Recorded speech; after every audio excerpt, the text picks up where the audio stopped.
মাটির ঘর থেকে আলো। গ্রামের এক কোণে ছোট্ট একটা মাটির ঘর। ঘরটার টিনের ছাউনি। বর্ষায় টপটপ করে পানি পড়ত, আর গরমে মনে হতো পুরো ঘরটা আগুনের চুল্লি হয়ে গেছে। সেই ঘরেই থাকত রিয়াদ, একটা সাধারণ ছেলে যার স্বপ্ন ছিল অসাধারণ। রিয়াদের পরিবার খুব গরিব ছিল। বাবা দিনমজুর, মা অন্যের বাড়িতে কাজ করত। সংসারে ছিল 3 বেলা খাবারের চিন্তা, আর জীবনে ছিল শুধু একটা প্রশ্ন: এভাবেই কি পুরো জীবন কেটে যাবে? রিয়াদ ছোটবেলা থেকেই একটু অন্যরকম ছিল। তার বন্ধুরা যখন মাঠে খেলত, সে তখন আকাশের দিকে তাকিয়ে ভাবত, মানুষ কি সত্যি নিজের ভাগ্য বদলাতে পারে? তার মা প্রায়ই বলত, বাবা, বেশি স্বপ্ন দেখিস না, গরিবের স্বপ্ন বেশি বড় হলে কষ্টও বেশি হয়। কিন্তু রিয়াদ মায়ের চোখের ভেতরেও একটা লুকানো স্বপ্ন দেখতে পেত।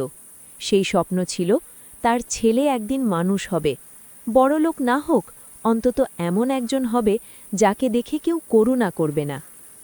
কষ্টের শুরুর দিনগুলো। রিয়াদের স্কুল জীবন খুব সহজ ছিল না। স্কুলে যাওয়ার জন্য তার ভালো জুতা ছিল না, একজোড়া স্যান্ডেল ছিল, সেটাও ছিঁড়ে গিয়েছিল। অনেক দিন সে খালি পায়ে স্কুলে গেছে। অনেক সময় সহপাঠীরা তাকে দেখে হাসত, এই দেখ, গরিব রিয়াদ আবার স্কুলে এসেছে। তুই পড়ে কি করবি? তোর তো শেষমেশ দিনমজুরি হতে হবে। এই কথাগুলো বাইরে থেকে ছোট লাগলেও ভিতরে ভিতরে রিয়াদকে ছিঁড়ে ফেলত। তবুও সে চুপ থাকত, কারণ সে জানত প্রতিবাদ করার চেয়ে প্রমাণ করা অনেক বেশি শক্তিশালী। প্রতিদিন ভোরে ঘুম থেকে উঠে সে বাবার সাথে মাঠে যেত। ধান কাটা, মাটি টানা, ইট বহন, যা কাজ পাওয়া যেত তাই করত। তারপর ক্লান্ত শরীরে স্কুলে যেত। একদিন স্কুলে গিয়ে বেঞ্চে বসতেই মাথা ঘুরে পড়ে গেল, কারণ আগের রাত থেকে সে কিছু খায়নি। স্কুলের এক স্যার, নাম মাহবুব স্যার, ছেলেটার পাশে এসে বসে বললেন, রিয়াদ, তুই কি ঠিকমতো খেয়ে আসিস? রিয়াদ মাথা নিচু করে বলল, জি স্যার, খাই। স্যার বুঝেছিলেন এটা সত্যি নয়। তিনি ব্যাগ থেকে একটা কলা আর বিস্কুট বের করে রিয়াদের হাতে দিলেন। সেদিন রিয়াদ প্রথমবার বুঝেছিল কখনো কখনো একটা ছোট সহানুভূতি একজন মানুষের পুরো জীবন বদলে দিতে পারে। স্বপ্নের সাথে প্রথম পরিচয়। একদিন স্কুলে নতুন একটা পুরনো কম্পিউটার আনা হলো। সবাই কৌতূহলী হয়ে তাকিয়েছিল, কিন্তু রিয়াদের চোখে ছিল অন্যরকম আলো। কম্পিউটার চালু হওয়ার পর যখন স্ক্রিনে আলো জ্বলে উঠল, তখন রিয়াদের মনে হলো এটা শুধু একটা মেশিন না, এটা যেন অন্য এক পৃথিবীর দরজা। সে প্রথমবার কিবোর্ড ছুঁয়ে দেখল। তার মনে হচ্ছিল যেন সে নিজের ভাগ্যটাই ছুঁয়ে ফেলেছে। মাহবুব স্যার সেটা লক্ষ্য করলেন। তিনি জিজ্ঞেস করলেন, কম্পিউটার ভালো লাগে? রিয়াদ একটু লাজুকভাবে বলল, অনেক স্যার, কিন্তু আমি তো এগুলা শিখতে পারবো না। স্যার হেসে বললেন, যে ছেলে কষ্টের সাথে লড়াই করতে পারে সে সব কিছু শিখতে পারে। সেই কথাটা রিয়াদের মনে এমনভাবে গেঁথে গেল যা সে কোনোদিন ভুলতে পারেনি। বাস্তবতার ধাক্কা।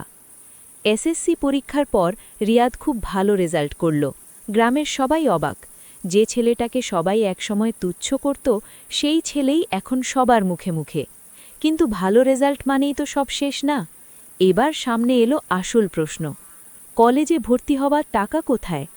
রিয়াদের বাবা রাতে অনেকক্ষণ চুপচাপ বসেছিলেন। তারপর ধীরে ধীরে বললেন, বাবা, আমি তোকে থামাতে চাই না, কিন্তু আমার কাছে আর কিছুই নাই। সেদিন রিয়াদ প্রথমবার বাবার চোখে জল দেখেছিল। সে বুঝতে পেরেছিল গরিব মানুষ সবসময় টাকা হারায় না, অনেক সময় নিজের ইচ্ছাগুলোকেও হারায়। সেদিন রাতে রিয়াদ ঘুমায়নি। সে ঠিক করল সে পড়াশোনা চালিয়ে যাবে, যেভাবেই হোক। এক আত্মীয়ের সাহায্যেই রিয়াদ শহরে চলে এলো। শহরটা তার কাছে ছিল একসাথে স্বপ্ন আর ভয়। সে একটা ছোট্ট মেসে থাকত, যেখানে 4 জন মিলে একটা রুমে ঘুমাত। দিনে কলেজ, রাতে একটা হোটেলে কাজ করত। হোটেলে প্লেট ধোয়া, টেবিল পরিষ্কার করা, চা দেওয়া, সবই করত। অনেক সময় ক্লান্তিতে দাঁড়িয়ে থাকতেই ঘুম পেয়ে যেত, কিন্তু সে থামত না। রাতে কাজ শেষে মেসে ফিরে অন্যরা যখন ঘুমাত, রিয়াদ তখন মোবাইলের ছোট স্ক্রিনে ইউটিউব দেখে দেখে নতুন কিছু শেখার চেষ্টা করত।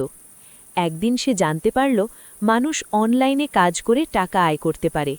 তার কাছে এটা অবিশ্বাস্য ছিল। সে ভাবল, যদি এটা সত্যি হয় তাহলে হয়তো আমার জীবনও বদলাতে পারে।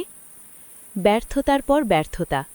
রিয়াদ ফ্রিল্যান্সিং শিখতে শুরু করল, কিন্তু শুরুটা একদম সহজ ছিল না। সে অনেক ভিডিও দেখত, অনেক কিছু বুঝত না। ইংরেজি দুর্বল ছিল, ইন্টারনেট স্লো ছিল, মোবাইল ছিল পুরনো। তবুও সে চালিয়ে যেত। প্রথম মাসে সে কোনো কাজ পেল না, দ্বিতীয় মাসেও না, তৃতীয় মাসেও না। তার আশেপাশের মানুষ বলতে শুরু করল, এসব অনলাইন ফালতু জিনিস, কাজ করতে হলে বাস্তব কাজ কর, ফোন টিপে কিছু হয় না। রিয়াদ অনেক রাত কান্না করেছে, অনেকবার মনে হয়েছে সব ছেড়ে দিক, কিন্তু প্রতিবারই সে একটা জিনিস ভাবত, আমি যদি এখন থেমে যাই তাহলে এতদিনের কষ্ট সব বৃথা হয়ে যাবে। জীবনের প্রথম আয়। একদিন গভীর রাতে সে একটা মেসেজ পেল, you got your first order. Riyad প্রথমে বিশ্বাসই করতে পারেনি। তার হাত কাঁপছিল, তার বুকের ভেতর ধুকপুক শব্দ হচ্ছিল। সে অনেক যত্ন করে কাজটা করল, সারা রাত জেগে, ভুল ঠিক করে, বারবার চেক করে। কাজ ডেলিভারি দেওয়ার পর সে শুধু স্ক্রিনের দিকে তাকিয়েছিল। কিছুক্ষণ পর রিপ্লাই এলো, গ্রেট ওয়ার্ক। সেই 3টে শব্দ রিয়াদের কাছে পৃথিবীর সবচেয়ে বড় পুরস্কার ছিল। কাজের পেমেন্ট ছিল খুব ছোট, কিন্তু সেই ছোট টাকাটাই তার কাছে ছিল প্রথম স্বাধীনতার স্বাদ। সে সেই টাকা হাতে পেয়ে মাকে ফোন করল। মা ফোন ধরতেই সে কাঁপা গলায় বলল, মা, আমি নিজের টাকায় আয় করছি। ওপাশে কয়েক সেকেন্ড নীরবতা, তারপর শুধু কান্নার শব্দ। সেদিন মা কিছুই বলতে পারেনি, কারণ অনেক সময় আনন্দও শব্দ খুঁজে পায় না। পরিবর্তনের শুরু। প্রথম কাজের পর সব কিছু হঠাৎ বদলে যায়নি, কিন্তু রিয়াদের ভিতরটা বদলে গিয়েছিল। এখন সে জানত, আমি পারি। সে আরও বেশি শিখতে শুরু করল, রাত জেগে কাজ করত, দিনে ক্লাস করত, ফাঁকে ফাঁকে নতুন স্কিল শিখত। একসময় ছোট ছোট কাজ বড় হতে শুরু করল, ক্লায়েন্ট বাড়তে লাগল, আয় একটু একটু করে বাড়ল। সে প্রথমে নিজের জন্য কিছু কেনেনি। প্রথম বড় টাকায় সে গ্রামের বাড়িতে টাকা পাঠালো। তার মা নতুন একটা শাড়ি কিনল, বাবা পুরনো ভাঙা দরজাটা ঠিক করালো। মাটির ঘরটা তখনও একই ছিল, কিন্তু ঘরের ভিতরের মানুষগুলো বদলে যেতে শুরু করেছিল। অপমানের জবাব। এক ঈদের সময় রিয়াদ গ্রামে ফিরল। যে মানুষগুলো একসময় তাকে তুচ্ছ করত, আজ তারাই বলছে, রিয়াদ এখন শহরে বড় কাজ করে। যে ছেলেরা একসময় হাসত, তারা এসে বলল, ভাই, কিভাবে শিখছিস, আমাদেরও শেখাবি? রিয়াদ শুধু হেসে বলল, সময় বদলায়, যদি মানুষ বদলাতে চায়। সে কারও উপর রাগ রাখেনি, কারণ সে বুঝে গিয়েছিল প্রতিশোধের সবচেয়ে সুন্দর রূপ হল নিজের অবস্থান বদলে ফেলা। বড় স্বপ্ন। কিছু বছর পর রিয়াদ শুধু নিজের জন্য না, অন্যদের জন্যও কাজ শুরু করল। সে গ্রামের কিছু ছেলেমেয়েদের ফ্রিতে অনলাইন কাজ শেখাতে লাগল। তার একটা কথা ছিল, আমার মতো কেউ যেন শুধু টাকার জন্য স্বপ্ন থামিয়ে না দেয়।